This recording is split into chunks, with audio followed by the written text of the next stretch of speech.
아시아를 호령했던 전설의 밴드 엑스제팬. 하지만 보컬 토시가 사이비에 빠지면서 밴드는 한순간에 해체되고 말았습니다. 많은 이들이 토시의 나약한 멘탈이 팀을 파멸로 몰고 갔다고 비난하지만 사실 이 비극의 시작은 내부에서 싹트기 시작했습니다. 전설의 밴드가 파멸로 걸어 들어간 그 잔혹한 진실과 토시를 사이비로 끌어들인 한 여자의 유혹, 그리고 그를 앵벌이 노예로 부린 사이비 교주의 가스라이팅 수법을 지금 공개합니다. 구독과 좋아요 눌러주세요.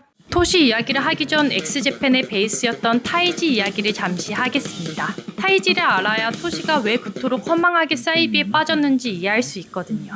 엑스제팬의 내부 균열은 1992년 1월 팀의 중심축이었던 베이스 타이지의 갑작스러운 탈퇴로부터 시작됩니다. 사실 대중들은 요시키의 천재성으로 엑스제팬이 인기를 얻은 거라 생각하지만 최전성기 사운드를 최종적으로 완성한 천재는 타이지였습니다. 요시키가 거친 멜로디를 가져오면 타이지는 천재적인 감각으로 곡을 다듬어 명곡으로 편곡해냈죠. 그 둘의 시너지가 엑스제팬을 최정상급 가수로 만들었다 해도 과언이 아닙니다. 타이지는 원래 자신의 밴드인 디멘시아를 이끌었던 리더였죠. 하지만 요시키가 타이지의 천재성을 알아보고 같이 음악을 하자며 끈질기게 설득을 했고 결국 타이지는 자신의 밴드를 버리고 엑스제팬으로 합류를 했습니다. 타이지는 엑스제팬이 엄청난 인기를 얻었기에 정상금이 많이 들어올 거라 생각했지만 요시키만 정산을 많이 받고 나머지 멤버들은 요시키와 다르게 정상금이 인기에 비해 엄청 낮았죠. 돈 앞에서 의리가 어디 있습니까? 화딱지가 난 타이지가 요시키의 독재와 수입 격차에 정면으로 맞서다 결국 헌신짝처럼 축출당하고 맙니다. 말이 좋아 탈퇴지 잘린 거나 마찬가지였죠. 근데 저는 요시키 입장도 이해가 됩니다. 애초에 엑스제팬은 요시키 어머니에게 거액의 자금을 지원받아 요시키가 직접 세운 독립 레이블이었기 때문에 엑스제팬이 탄생할 수 있었습니다. 무튼 엑스제팬에 나간 타이지는 노숙자 생활을 전전하며 끝내 죽음을 맞이했죠. 자세한 내용은 타이지 편을 만들 테니 거기서 깊게 다루겠습니다. 어쨌든 이어서 이야기를 하자면 타이지가 탈퇴해서 나가자 엑스제팬에서 요시키에게 권리 주장을 할 멤버가 아무도 없었죠. 남겨진 보컬 토시에게는 자신이 지켜줄 방패가 사라진 거나 마찬가지였습니다. 이게 바로 토시 불행의 서막이었죠. 사실 토시와 요시키 두 사람은 유치원 시절부터 함께 자란 단짝 친구였습니다. 하지만 평등한 친구라기보단 늘 요시키가 이끌고 토시가 순종적으로 따르는 묘한 서열이 있었죠. 남자들은 친구 사이에 서열이 있다고 하는데 사실인가요? 생긴 건 상남자지만 거절도 못하고 순둥순둥했던 토시는 오랜 세월 동안 요시키에게 길들여져 왔던 겁니다. 이 말 못하는 성격 탓에 미국으로 건너가 세계를 정복하겠다는 요시키의 계획 앞에서도 토시는 싫다는 말 한마디를 못했죠. 영어 발음에 자신도 없고 미국 진출이 두려웠지만 결국 1992년 토시는 멤버들과 함께 억지로 LA행 비행기에 몸을 실었죠. LA에서의 영어 앨범 녹음은 토시에게 지옥 그 자체였습니다. 토시의 자서전에 따르면 완벽주의자였던 요시키는 토시의 노래가 마음에 들지 않으면 자신이 만족할 때까지 수백 번, 수천 번 녹음을 무한 반복시켰습니다. 또한 영어 발음이 완벽하지 않다며 동료와 관계자들이 보는 앞에서 요시키에게 혼나는 상황이 반복되자 토시의 자존감은 저 밑에 지하 세계에 가 있었죠. 참고로 요시키는 영어를 굉장히 잘합니다. 결국 무리한 녹음으로 인해 토시는 턱관절이 마비되어 입조차 벌어지지 않는 극심한 고통에 시달리게 됩니다. 당시 의사는 지금 노래를 계속하면 평생 목소리를 잃을 수 있으니 당장 휴식을 취해야 한다고 경고했지만 요시키는 의사의 말마저 무시했죠. 진통제를 맞고서라도 무조건 노래를 끝내라며 토시를 마이크 앞에 강제로 세웠습니다. 아픈 몸으로 겨우 버티던 토시가 나도 사람인데 제발 내 상태 좀 배려해달라며 고통을 호소하자 요시키는 차가운 눈빛으로 토시에게 말했습니다. 착각하지 마. 네 목소리는 내 피아노 같은 내 악기일 뿐이야. 자신이 동등한 위치의 동료가 아닌 요시키의 음악을 구현하기 위한 소모품에 불과하다는 사실을 깨닫는 순간 토시는 유치원 시절부터 믿어왔던 단짝 친구 요시키에게 마음의 상처를 크게 입었습니다. 자, 그런데 여기서 잠깐 알고 넘어가야 할 사실이 있습니다. 원래 밴드의 이름이 엑스제팬이 아니라 그냥 X였습니다. 그런데 왜 갑자기 뒤에 제팬이 붙었을까요? 이유는 요시키의 미국 진출 때문이었습니다. 미국 시장에 데뷔하려고 보니 이미 미국 현지에 X라는 이름을 쓰는 유명한 펑크록 밴드가 있었던 겁니다. 미국 레코드사로부터 이름이 겹쳐서 헷갈리니 바꿔라 라는 통보를 받았고 요시키는 자신들의 출신 성분을 붙여 엑스제팬으로 팀명을 개명하게 된 거죠. 팀명까지 바꾸며 야심차게 시작한 미국 진출이었지만 앨범이 나오기까지 무려 4년이라는 긴 세월이 걸렸습니다. 그렇게 4년 만에 내놓은 앨범도 이름만 정규 앨범인 수준이었죠. 왜냐면 요시키의 완벽주의 때문에 앨범 발매를 질질 끌다가 소속사와 팬들의 압박에 못 이겨낸 짜집기 앨범이었거든요. 신곡은 거의 없고 기존에 이미 냈던 노래들을 다시 모아 급조한 결과물이었습니다. 요시키가 녹음실에 박혀 4년 동안 끝없는 수정을 반복하는 동안 보컬인 토시는 무기한 방치됐습니다. 말도 통하지 않는 낯선 미국 땅에서 언제 끝낼지 모르는 공백기가 길어지자 고독과 슬럼프에 어떻게든 벗어나고 싶었던 토시. 결국 1993년 홀로 일본으로 건너와 대형 락 오페라 햄릿의 주인공으로 참여합니다. 바로 이때 토시의 상태는 자존감이 낮아지고 멘탈이 탈탈 털려 껍데기만 남아있는 상태였습니다. 그런데 이런 토시를 아주 음흉한 눈으로 바라보는 사람이 있었죠. 햄릿의 상대역이자 훗날 토시를 사이비 노예로 전락시킨 아이돌 출신의 여배우 카오리였습니다. 카오리는 요시키와는 정반대로 토시에게 달콤한 위로를 건넸습니다. 당신의 목소리에는 치유의 힘이 있다. 엑스제팬 같은 거친 음악은 당신의 영혼을 더럽힌다라고 세뇌시켰죠. 그리고 토시를 요시키와 밴드로부터 철저하게 격리시키기 시작했습니다. 토시는 자신에게 상냥하게 말해주고 보듬어준 카오리를 자신을 구원해줄 천사라고 생각했고 결국 1997년 2월 토시는 이 여자와 결혼을 하며 지옥행으로 가는 급행열차에 부릉부릉 올라탑니다. 결혼한 지 2달 만에 완벽하게 세뇌당한 토시는 요시키를 찾아가 탈퇴하겠다고 말하죠. 여러분, 가스라이팅이 이렇게 무서운 겁니다. 요시키한테 말 한마디 못하던 토시가 처음으로 한 말이 탈퇴라고 한 걸 보면요. 우라통 터지네요. 이거 미친놈 아니야? 아니 이 여자 미친년 아니야? 아니 미친년 놈들 아니야 이거? 토시의 목소리가 엑스제팬의 정체성이었는데 토시가 나간다고 하니 엑스제팬은 더 이상 유지할 수가 없었죠. 멤버들은 토시를 설득하고 붙잡았지만 카오리에게 세뇌를 심각하게 당해서 설득이 먹히지 않았습니다. 그렇게 토시로 인해 1997년 9월 전설의 밴드 엑스제팬은 허망하게 공식 해체를 발표하며 공중분해됩니다. 이때도 요시키 성격이 보이죠. 다른 멤버들은 울면서 토시를 찾아가고 마음을 돌리기 위해 노력을 했지만 요시키는 토시가 탈퇴한다고 하자 붙잡는 게 자존심이 상했는지 1초의 망설임도 없이 단번에 그래 나가 라고 말했죠. 아니 토시가 이해가 안 되더라도 팀의 리더로서 일단 붙잡고 볼 일이지 대체 뭔 자존심이 그렇게 셀까요? 무튼 해체 발표를 하고 토시의 곁에 아무도 안 남은 그 타이밍에 아내는 기다렸다는 듯 토시를 사이비 본거지로 데려가 사이비 교주 마사야를 만나게 합니다.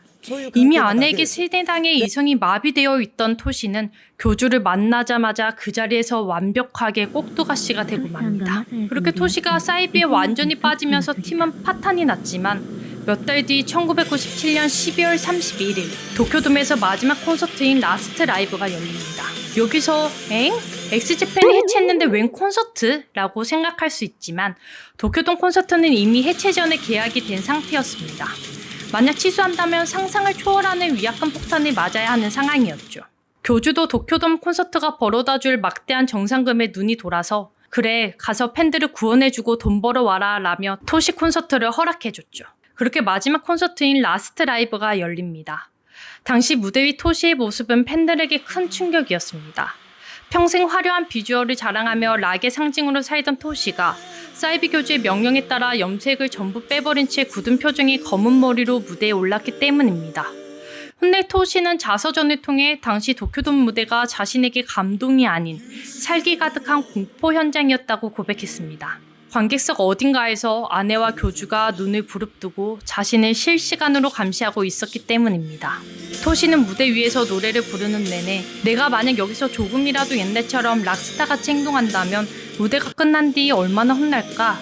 극도의 공포에 질려 사시나무 떨듯 떨며 노래를 불렀다고 합니다. 당시 토시는 이미 아내에게 모든 정산 통장과 경제권이 넘어간 상태였습니다. 밥 한 끼 사 먹을 돈조차 아내에게 받지 못해서 비참한 상황이었죠. 날이 갈수록 눈에 띄게 후질근해지는 동생의 모습을 곁에서 유심히 지켜보던 기타리스트 히데. 희대는 토시의 위태로운 상태와 경제적 궁핍을 단번에 직감했습니다. 결국 희대는 토시를 찾아가 아무 말 없이 거액에 든 봉투를 남몰래 쥐어줬죠. 동생이 밥이라도 굶지 않기를 바라는 형의 눈물겨운 마음이었습니다. 리더 요시키 역시 콘서트 계약 조건으로 토시를 제외한 사이비 단체 관계자들은 도쿄돔 대기실 근처에 절대 얼씬도 하지 못한다는 조항을 못 박았습니다. 단 몇 시간만이라도 토시를 사이비로부터 격리하려는 마지막 시도였습니다. 이럴 거였으면 진작에 토시가 나간다고 할 때 붙잡지 좀 아쉽습니다. 근데 뭐 세뇌를 심각하게 당해서 요시키가 잡았다고 한들 나갔을 것 같긴 합니다. 라스트 라이브 콘서트는 정말 감동이었습니다. 엑스제팬 팬이라면 모두가 기억할 콘서트죠. 무대 위에서 요시키는 토시를 격하게 끌어안았고 희대는 위태롭게 노래하는 토시의 뒤로 다가가 환하게 웃으며 백허그를 해줬습니다. 하지만 콘서트가 끝나자마자 대기실 밖에서 대기하던 아내 카오리는 토시를 가차없이 다시 사이비 요새로 데려갔죠. 콘서트를 마지막으로 토시는 지옥의 13년을 살아내야 했습니다. 훗날 법적 공방과 자서전을 통해 밝혀진 실체는 가히 충격적이고 추악했습니다. 처음부터 아내 카오리는 우린 영적 결합을 한 순결한 부부라며 철저하게 잠자리를 거부했습니다. 기가 막힌 건 토시가 이 말도 안 되는 주장을 믿었다는 점입니다. 아내 카오리의 어이없는 주장으로 토시는 금욕 생활을 무려 결혼기간 13년 동안 내내 지속되었습니다. 만행은 여기서 끝이 아니었습니다. 카오리는 남편인 토시를 사이비 아지트의 허름한 독방에 가둔 뒤 밤마다 교주를 불러 몸 안에 있는 악마를 쫓아내야 한다며 잔인한 폭행과 폭언을 퍼붓게 했습니다.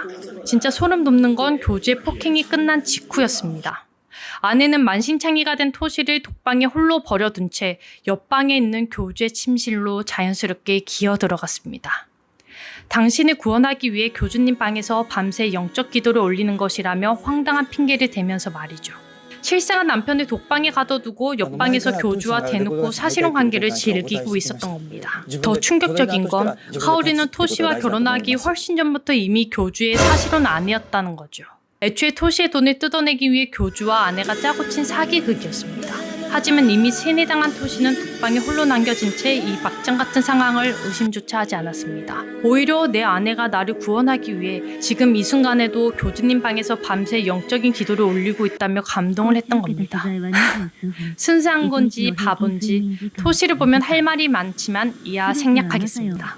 밤에는 폭언과 폭행에 시달렸고 낮에는 전국의 시골 동네를 돌며 앵벌이를 시켰습니다. 13년 동안 토시가 피땀 흘려 번 돈을 두 사람이 갈취해갔죠. 갈취한 금액이 무려 100억 원 이상에 달했습니다. 그렇게 영원할 것 같던 세뇌의 벽은 13년 만인 2009년 토시의 몸이 완전히 망가지면서 깨지기 시작합니다. 살인적인 스케줄로 인해 토시는 결국 뇌경색 증세로 쓰러지게 됩니다. 목숨이 위태로운 상황이었지만 교주 마사야와 아내는 치료는커녕 네 정성이 부족해서 아픈 것이라며 폭행을 가했고 당장 내일 있을 콘서트에 나가라며 멱살을 잡았습니다. 이때 토시의 내리에 처음으로 의문이 스칩니다. 나를 구원해준다던 사람이 왜 내가 죽어가는데 돈만 요구하지? 그리고 바로 그날 거실에 누워 신음하던 토시는 방 안에서 새어나오는 아내와 교주의 충격적인 대화를 엿듣게 됩니다. 토시 저 새끼 아프다고 징징대는데 내일 앵벌이 콘서트 취소하면 손해가 얼마야? 무조건 무대에 세워. 자신을 인간이 아닌 오직 돈 버는 노예로만 취급하는 대화에 피가 거꾸로 솟은 토시는 평생 안 하던 아내의 서랍을 미친 듯이 뒤지기 시작했습니다. 그리고 그곳에서 실체를 발견합니다. 아내와 교주는 최고급 호텔 스위트룸을 드나들었고 자신이 번 돈으로 산 명품 영수증과 장부들이 쏟아진 겁니다. 정작 토시는 돈이 없어서 아파도 병원조차 못 가는데 말이죠. 자신을 위해 기도를 올린다던 아내가 사실은 교주와 호텔 침대에서 뒹굴며 사실혼을 즐겼다는 사실을 안 순간 토시의 세뇌는 완벽한 분노와 증오로 바뀌었습니다. 결국 2009년 10월 토시는 두 사람을 피해 목숨을 건 탈출을 감행했고 2010년 1월 공식 기자회견을 열어 지난 13년간 나는 노예였다. 카오리와 이혼하겠다며 파멸의 고리를 제 손으로 끊어내게 됩니다. 2010년 법원은 마침내 교주 마사야와 아내 카오리의 가혹한 행위를 인정하며 토시에게 수십억 원을 배상하라는 판결을 내렸습니다. 그러나 이미 두 사람은 토시의 전 재산 100억 원을 모두 탕진하고 은닉한 뒤였죠. 결국 토시는 탈출과 동시에 개인 파산을 신청해야 했고 남겨진 개인적인 빚도 홀로 짊어져야 했습니다. 여기서 대부분의 사람은 요시키가 토시의 빚을 갚아줬다고 생각하는데 그건 아니었습니다. 요시키는 비틀터리가 된 토시에게 자존감도 채워주고 빚도 갚을 수 있도록 엑스제팬의 대규모 재결합 콘서트를 열었습니다. 심지어 토시가 빨리 빚을 갚고 일어설 수 있도록 공연의 수익을 토시가 훨씬 더 많이 가져가게끔 파격적인 정산 조건까지 배려해줬죠. 덕분에 토시는 자신의 손으로 빚을 청산하며 화려하게 부활하는 듯 보였습니다.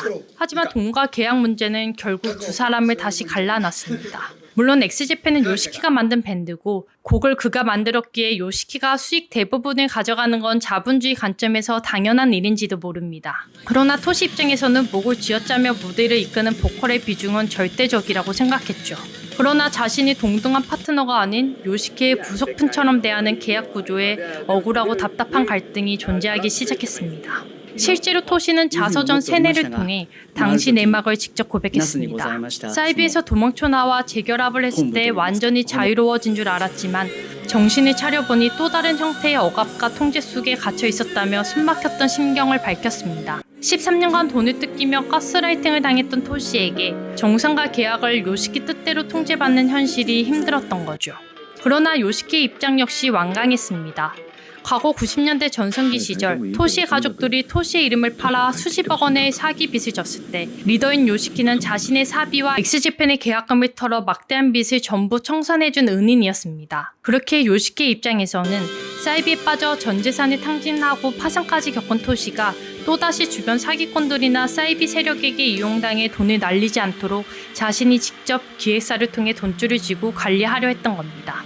과거에 헌신적으로 빚을 갚아주며 친구를 구했던 것처럼 이번에도 내가 총대 메고 통제해야만 팀과 토시를 지킬 수 있다는 요시키만의 거친 의리이자 방어 기제였던 셈입니다. 그러나 친구를 지킨다는 명분치고 요시키의 통제는 너무나 가혹했습니다. 월드 투어로 수백억이 찍히는 상황에서도 요시키는 토시에게 정식 계약서도 없이 그저 가끔 몇백만 원 수준의 돈을 툭 던져줄 뿐이었죠.